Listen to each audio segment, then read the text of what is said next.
राधे राधे दोस्तों। आप सभी ने अलिफ लैला का नाम तो जरूर सुना होगा।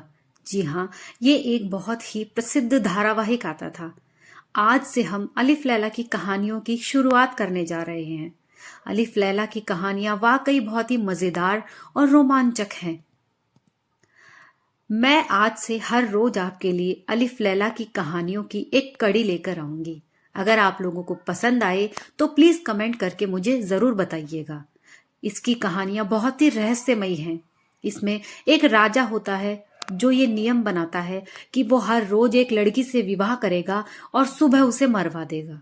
वो ये नियम क्यों बनाता है और आखिर में क्या होता है उसके नियम का, ये सब तो हमें ये कहानियां सुनने के बाद ही पता चलेगा। इसलिए प्लीज अलिफ लैला की सारी कहानियों को जरूर सुनिए। चलिए आज की कहानी शुरू करते हैं। आज की कहानी का नाम है शहरयार और शाहजमां की कहानी। ये अलिफ लैला की कहानियों की पहली कड़ी है। फारस देश भी हिंदुस्तान और चीन के समान था और कई नरेश उसके अधीन थे। वहां का राजा महाप्रतापी और बड़ा तेजस्वी था और न्याय प्रिय होने के कारण प्रजा को प्रिय था। उस बादशाह के दो बेटे थे, जिनमें बड़े लड़के का नाम शहरयार और छोटे लड़के का नाम शाहजमां था। दोनों राजकुमार गुणवान, वीर, धीर और शीलवान थे। जब बादशाह का देहांत हुआ तो शहजादा शहरयार गद्दी पर बैठा और उसने अपने छोटे भाई को, जो उसे बहुत मानता था, उसे तातार देश का राज्य, सेना और खजाना दिया। शाहजहां अपने बड़े भाई की आज्ञा में तत्पर हुआ और देश के प्रबंध के लिए समरकंद को, जो संसार के सभी शहरों से उत्तम और बड़ा था, अपनी राजधानी बनाकर आराम से रहने लगा। जब उन दोनों को अलग हुए 10 वर्ष हो गए तो बड़े ने चाहा कि किसी को भेजकर उसे अपने पास बुलाए। उसने अपने मंत्री को उसे बुलाने की आज्ञा दी और मंत्री ये आज्ञा पाकर बड़ी धूमधाम से विदा हुआ। जब वो समरकंद शहर के समीप पहुंचा तो शाहजहां ये समाचार सुनकर उसकी अगवानी को सेना लेकर अपनी राजधानी से रवाना हुआ और शहर के बाहर पहुंचकर मंत्री से मिला। वो उसे देखकर प्रसन्न हुआ। शाहजहां अपने भाई शहरयार का कुशल क्षेम पूछने लगा। मंत्री ने शाहजहां को दंडवत कर उसके भाई का हाल कहा। वो मंत्री बादशाह शहरयार का परम आज्ञापालक था और उससे प्रेम करता था। शाहजहां ने उससे कहा कि भाई, मेरे अग्रज ने तुम्हें मुझे लेने को भेजा, इस बात से मुझे बहुत अधिक प्रसन्नता हुई। उनकी आज्ञा मेरे शिरोधार्य है। अगर भगवान ने चाहा तो 10 दिन में यात्रा की तैयारी करके और शासन में अपना प्रतिनिधि नियुक्त कर तुम्हारे साथ चलूंगा।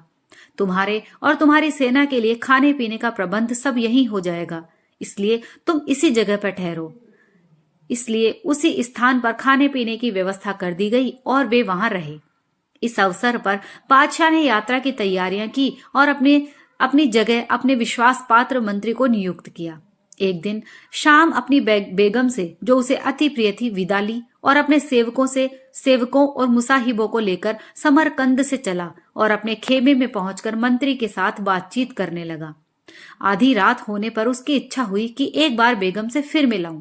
वो सबसे छुपकर अकेला ही महल में पहुंचा। बेगम को उसके आने का संदेह तक न था। वो अपने एक तुच्छ और कुरूप सेवक के साथ सो रही थी। शाहजहां सोच कर आया था कि बेगम उसे देखकर अति प्रसन्न होगी। उसे दूसरे मर्द के साथ सोते देखकर एक क्षण के लिए उसे काट मार गया।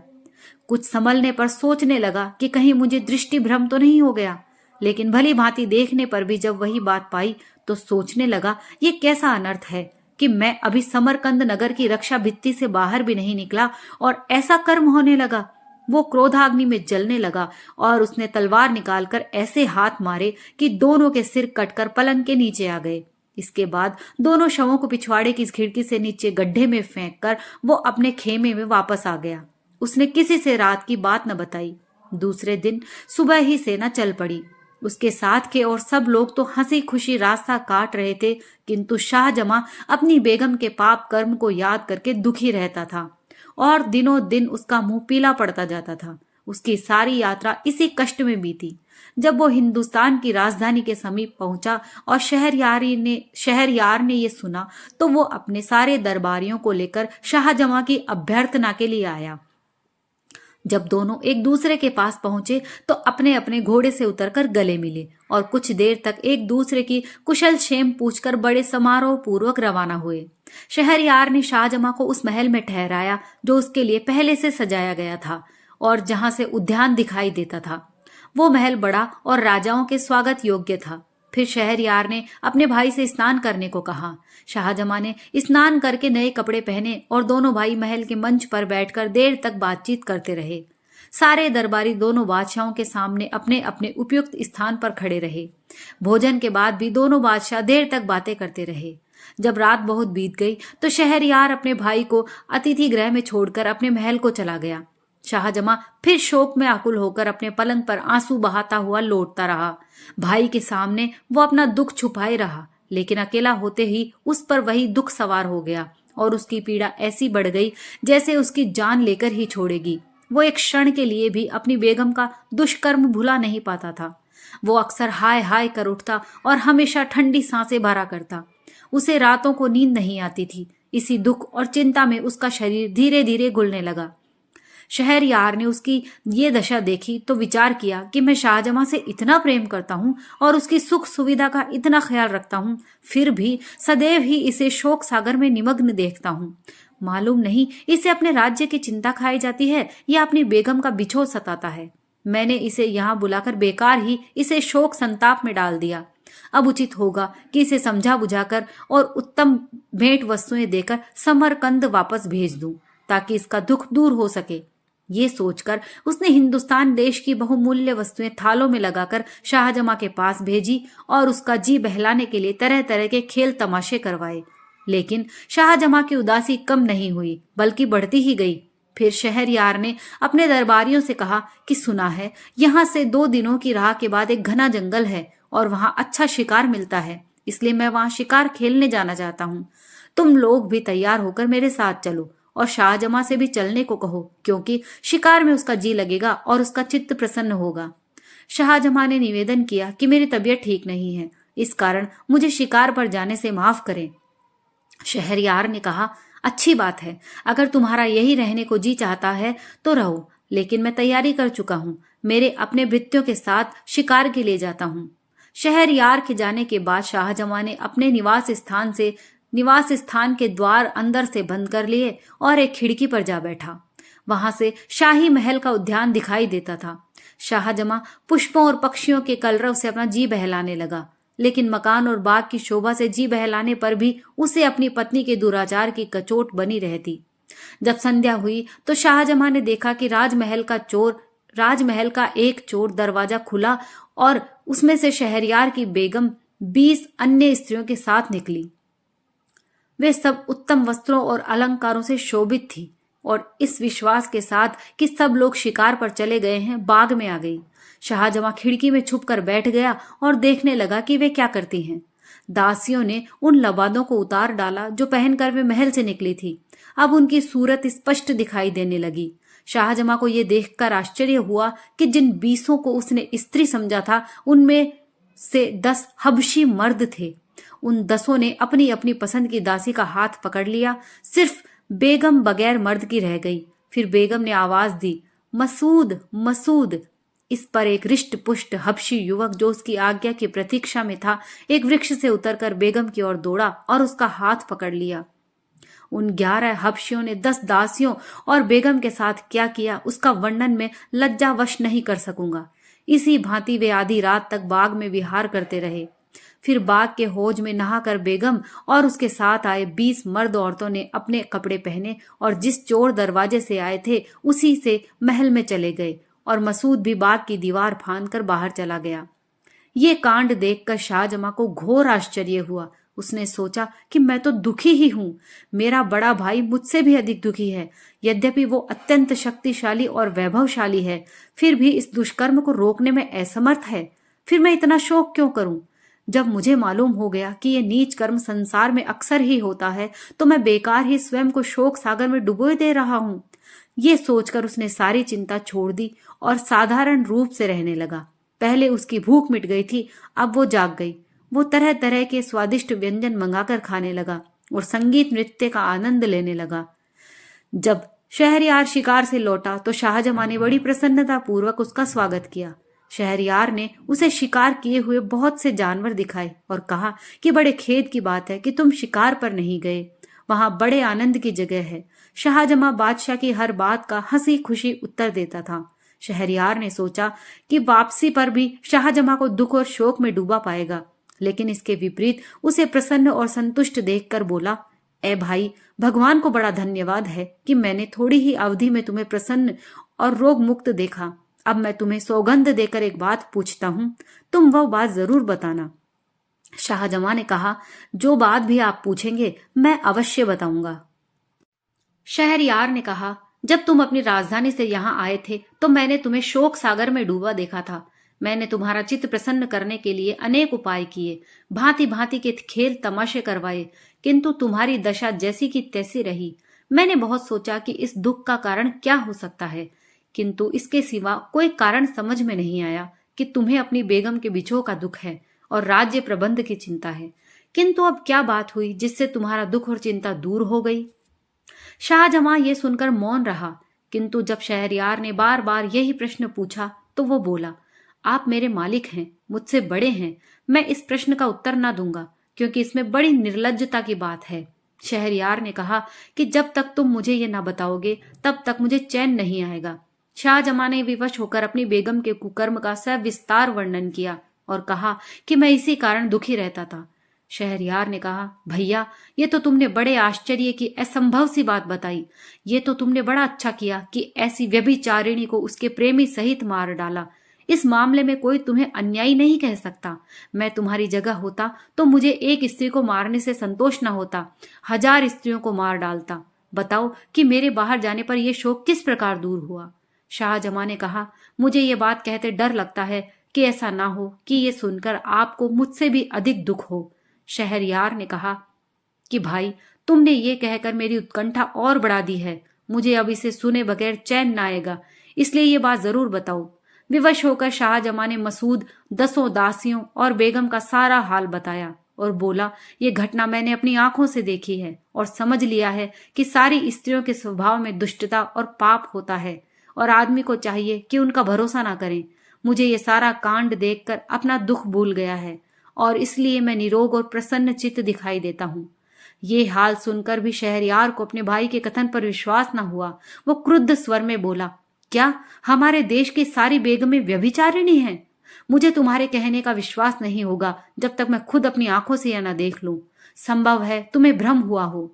शाहजमां ने कहा, भाई साहब, आप खुद देखना चाहते हैं तो ऐसा कीजिए कि दोबारा शिकार के लिए आज्ञा दीजिए। हम आप दोनों फौज के साथ शहर से कूच करके बाहर चलें, दिन भर अपने खेमों में रहें और रात को चुपचाप इसी मकान में आ जाएं। फिर निश्चय ही आप ये सारा व्यापार अपनी आंखों से देख लेंगे जो मैंने आपको बताया है। शहरयार ने ये बात स्वीकार करके दरबारियों को आज्ञा दी कि कल मैं फिर शिकार को जाऊंगा। अतः दूसरे दिन प्रातःकाल ही दोनों भाई शिकार को चले और शहर के बाहर जाकर अपने खेमों में ठहरे। जब रात हुई तो शहरयार ने मंत्री को बुलाकर आज्ञा दी कि मैं एक जरूरी काम से जा रहा हूं, तुम फौज के किसी आदमी को यहां से जाने ना देना। उसके बाद दोनों भाई घोड़ों पर सवार होकर गुप्त रूप से शहर में आए और सवेरा होने के पहले ही शाहजमां के महल की उसी खिड़की में आ बैठे जिससे शाहजमां ने सारा कांड देखा था। सूर्योदय के पूर्व ही महल का चोर दरवाजा खुला और कुछ देर में बेगम अपने उन्हीं स्त्री वेशधारी हबशियों के साथ वहां से निकलकर बाग में आई और मसूद को पुकारा। ये सारा हाल जो ना कहने के योग्य है ना सुनने के, देखकर शहरयार अपने मन में कहने लगा कि हे भगवान, ये कैसा अनर्थ है कि मुझ जैसे महान राजा की पत्नी ऐसी व्यभिचारिणी हो। वो भी फिर वो शाहजमां से बोला कि ये अच्छा रहेगा कि हम इस क्षणभंगुर संसार को, जिसमें एक क्षण का आनंद होता है, दूसरा दुख का, छोड़ दे और अपने देशों और सेनाओं का परित्याग करके अन्य देशों में शेष जीवन बिताएं और इस घृणित व्यापार के बारे में किसी से कुछ न कहें। शाहजमां को ये बात पसंद नहीं आई, किंतु अपने भाई की अत्यंत दुखी दशा देखकर उसने इनकार करना ठीक न समझा और बोला, भाई साहब, मैं आपका अनुचर हूं और आपकी आज्ञा को पूर्ण रूप से मानूंगा, लेकिन मेरी एक शर्त है। जब आप किसी व्यक्ति को अपने से अधिक इस दुर्भाग्य से पीड़ित देखें तो अपने देश को लौट आएं। शहरयार ने कहा, मुझे तुम्हारी ये शर्त स्वीकार है, लेकिन मेरा विचार है कि संसार में किसी मनुष्य को हमारे जैसा दुख नहीं होगा। शाहजमां ने कहा, थोड़ी सी ही यात्रा करने पर आपको इस बात का पता अच्छी तरह से चल जाएगा। इसलिए वे दोनों छुपकर एक सुनसान रास्ते से नगर के बाहर एक और को चले। दिन भर चलने के बाद रात को एक पेड़ के नीचे लेटकर सो रहे। दूसरे दिन प्रातःकाल वे वहां से भी आगे चले और चलते चलते एक मनोरम वाटिका में पहुंचे जो एक नदी के तट पर बनी हुई थी। इस वाटिका में दूर दूर तक घने और बड़े बड़े वृक्ष लगे थे। वहां एक वृक्ष के नीचे बैठकर वे सुस्ताने लगे और बातचीत करने लगे। थोड़ी ही देर हुई थी कि एक भयानक शब्द सुनकर दोनों अत्यंत भयभीत हुए और कांपने लगे। कुछ देर में देखा कि नदी के जल में दरार हुई और उसमें से एक काला खंबा निकला। वो इतना ऊंचा हो गया कि उसका ऊपरी भाग आकाश के बादलों में लुप्त हो गया। ये कांड देखकर दोनों भाई और भी भयभीत हुए और एक ऊंचे वृक्ष पर चढ़कर उसकी डालियों और पत्तों में छुपकर बैठ गए। उन्होंने देखा कि काला खंबा नदी के तट की ओर बढ़ने लगा और तट पर आकर एक महाभयानक दैत्य के रूप में बदल गया। अब वे दोनों और भी घबराए और एक ऊंची डाल पर जा बैठे। दैत्य नदी तट पर आया तो उन्होंने देखा कि उसके सिर पर एक शीशे का बड़ा और मजबूत संदूक है जिसमें पीतल के 4 ताले लगे हैं। दैत्य ने नदी तट पर आकर सिर से संदूक उतारा और उसी वृक्ष के नीचे रख दिया जहां दोनों भाई छुपे थे। फिर उसने कमर से लटकती हुई 4 चाबियों से संदूक के चारों ताले एक एक करके खोले। संदूक खोला तो उसमें से एक अति सुंदर स्त्री निकली जो उत्तम उत्तम वस्त्राभूषणों से अलंकृत थी। दैत्य ने स्त्री को प्रेम की दृष्टि से देखा और कहा, प्रिय, तू सुंदरता में अनुपम है। बहुत दिन हो गए जब मैं तुझे तेरे विवाह की रात को उड़ा लाया था। इस सारे काल में तू बड़ी निष्कलंक और मेरे प्रति वफादार रही है। मुझे इस समय बड़ी नींद आ रही है, इसलिए तेरे निकट सोना चाहता हूँ। ये कहकर वो महाभयानक आकृति वाला दैत्य उस स्त्री की जंघा पर सिर रखकर सो गया। उसका शरीर इतना विशाल था कि उसके पांव नदी के जल को छू रहे थे। सोते समय उसकी सांस का स्वर ऐसा हो रहा था जैसे बादल गरज रहे हों। सारा वातावरण उस ध्वनि से कंपायमान हो रहा था। एक बार संयोग से जब स्त्री ने ऊपर की ओर देखा तो उसे पत्तियों में छुपे हुए दोनों भाई दिखाई दिए। उसने दोनों को नीचे उतरने का संकेत किया। उसके उद्देश्यों को समझकर दोनों का भय और बढ़ा। दोनों ने इशारे से ही उससे विनती की कि हमें पेड़ पर ही छुपा रहने दो। स्त्री ने धीरे से दैत्य का सिर अपनी गोद से उतारकर पृथ्वी पर रख दिया और उठकर उनको धैर्य देती हुई बोली कि कोई भय की बात नहीं है, तुम नीचे उतर आओ और मेरे पास बैठो। उसने ये भी धमकी दी कि अगर ना आओगे तो मैं दैत्य को जगा दूंगी और वो तुम दोनों को मार डालेगा। ये सुनकर वे बहुत डरे और चुपचाप नीचे उतर आए। वो स्त्री मुस्कुराती हुई दोनों का हाथ पकड़कर एक वृक्ष के नीचे ले गई और उनसे अपने साथ संभोग करने को कहा। पहले तो उन दोनों ने इनकार किया, किंतु फिर उसकी धमकी से डरकर वो जैसा चाहती थी उसके साथ कर दिया। इसके बाद स्त्री ने उनसे उनकी एक एक अंगूठी मांग ली। फिर उसने एक छोटी सी संदूकची निकाली और उनसे पूछा कि जानते हो इसमें क्या है और किस लिए है। उन्होंने कहा, हमें नहीं मालूम, तुम बताओ इसमें क्या है। उस सुंदरी ने कहा, इसमें उन लोगों की निशानियां हैं जो तुम्हारी तरह मुझसे संबंध कर चुके हैं। ये 98 अंगूठियां थी और तुम्हारी 2 मिलने से 100 हो गई। इस दैत्य की इतनी कड़ी निगरानी के बाद भी मैंने 100 बार ऐसी मनमानी की है। ये दुराचारी दैत्य मुझ पर इतना आसक्त है कि पल भर के लिए भी मुझे अपने से अलग नहीं करता और बड़ी देखभाल के साथ मुझे इस शीशे के संदूक में छुपाकर समुद्र की तलहटी में रखता है। लेकिन उसकी सारी चालाकी और रक्षा प्रबंध पर भी मैं जो चाहती हूँ वो करती हूँ और इस बेचारे का सारा प्रबंध बेकार हो जाता है। अब मेरे हाल से तुम समझ लो कि स्त्री जब कामासक्त होती है तो कोई भी उसे दुष्कर्म से रोक नहीं सकता। इसके पश्चात वो उन अंगूठियों को लेकर अपनी जगह आई। उसने दैत्य का सिर फिर अपनी गोद में रख लिया और इन दोनों को संकेत किया कि चले जाओ। दोनों वहां से चल दिए और जब बहुत दूर निकल गए तो शाहजमां ने अपने बड़े भाई शहरयार से कहा, देखिए, इतनी सुरक्षा और कड़े प्रबंध पर भी ये स्त्री अपने मन की अभिलाषा पूरी कर रही है। ये भी देखिए कि दैत्य को उस पर कितना विश्वास है और वह उसकी निष्कलंकता की कैसी प्रशंसा कर रहा था। अब आप ही न्यायपूर्वक बताएं कि इस बेचारे पर हम लोगों से अधिक दुर्भाग्य है या नहीं। हम जो बात ढूंढने निकले थे वो हमें मिल गई। अब हमें चाहिए कि अपने अपने देशों को चलें और किसी स्त्री से विवाह ना करें, क्योंकि शायद ही कोई स्त्री निष्पाप हो। इसलिए शहरयार ने अपने छोटे भाई के कहने के अनुसार ही काम किया और वहां से दोनों शहरयार की राजधानी को चले। 3 रातों बाद वे अपनी सेनाओं में पहुंचे। शहरयार ने आगे शिकार पर न जाना चाहा और राजधानी को वापस आ गया। महल में जाकर उसने मंत्री को आज्ञा दी कि वो बेगम को ले जाकर मृत्यु दंड दे। मंत्री ने बादशाह की आज्ञा के अनुसार ऐसा ही किया। फिर शहरयार ने 10 व्यभिचारिणी दासियों को अपने हाथ से मार डाला। इसके बाद शहरयार ने सोचा कि कोई ऐसा उपाय करूं कि विवाह के बाद मेरी बेगम कुकर्म का अवसर ही ना पा सके। इसलिए उसने निश्चय किया कि रात को विवाह करूं और सवेरे ही बेगम को मरवा दूं। तत्पश्चात उसने अपने भाई शाहजमां को विदा किया। वो शहरयार की दी हुई अमूल्य भेंटों को लेकर अपनी सेना के साथ समरकंद चला गया। शाहजमां के जाने के बाद अपने प्रधानमंत्री को आज्ञा दी कि वो विवाह हेतु किसी सामंत की बेटी को लाए। प्रधानमंत्री ने एक अमीर की बेटी ला खड़ी की। शहरयार ने उससे विवाह किया और रात भर उसके साथ बिताकर सुबह मंत्री को आज्ञा दी कि इसे ले जाकर मार डालो और रात के लिए फिर किसी सरदार की सुंदर बेटी मेरे विवाह के लिए ले आना। मंत्री ने उस बेगम को मार डाला और शाम को एक और अमीर की बेटी ले आया और दूसरे दिन उसे भी ले जाकर मार डाला। इसी प्रकार शहरयार ने सैकड़ों अमीर सरदारों की बेटियों से विवाह किया और दूसरी सुबह उन्हें मरवा डाला। अब सामान्य नागरिकों की बारी आई। साथ ही इस जघन्य अन्याय की बात सब जगह फैल गई। सारे नगर में शोक, संताप और रोदन की आवाजें उठने लगी। कहीं पिता अपनी पुत्री को मृत्यु पर 8-8 आंसू रोता था, कहीं लड़की की माता पछाड़े खाती थी। जो कन्याएं अभी तक बच रही थी, उनके माता पिता और सगे संबंधी अत्यंत दुखी थे। कई लोग अपनी बेटियों को लेकर देश छोड़ गए और अन्य देशों में जा बसे। वहां के मंत्री की 2 कुंवारी बेटियां थी। बड़ी का नाम शहरजाद और छोटी का नाम दुनियाजाद था। शहरजाद अपनी बहन और सहेलियों से अधिक तीव्र बुद्धि की थी। वो जो बात भी सुनती थी या किसी पुस्तक में देखती, उसे कभी नहीं भूलती थी। वार्तालाप के गुण में भी प्रवीण थी। उसे बहुत प्राचीन मनीषियों की आख्यायिकाएं और कविताएं जुबानी याद थी और वो खुद स्वयं गद्य पद्य रचना में निपुण थी। इन सारे गुणों के अतिरिक्त उसमें अद्वितीय सौंदर्य भी था। एक दिन उसने पिता से कहा कि मैं आपसे कुछ कहना चाहती हूँ, लेकिन आपको मेरी बात माननी होगी। मंत्री ने कहा, यदि तेरी बात मानने योग्य होगी तो मैं अवश्य मानूंगा। शहरजाद ने कहा कि मेरा निश्चय है कि मैं बादशाह को इस अन्याय से रोकूं जो वो कर रहा है और जो कन्याएं अभी बची हैं उनके माता पिता को चिंता मुक्त कर दूं। मंत्री ने कहा, बेटी, तुम ये हत्याकांड किस प्रकार रोक सकती हो? तुम्हारे पास कौन सा उपाय ऐसा हो सकता है जिससे ये अन्याय बंद हो? शहरजाद बोली, ये आपके हाथ में है। मैं आपको अपनी सौगंध देकर कहती हूँ कि मेरा विवाह बादशाह के साथ कर दीजिए।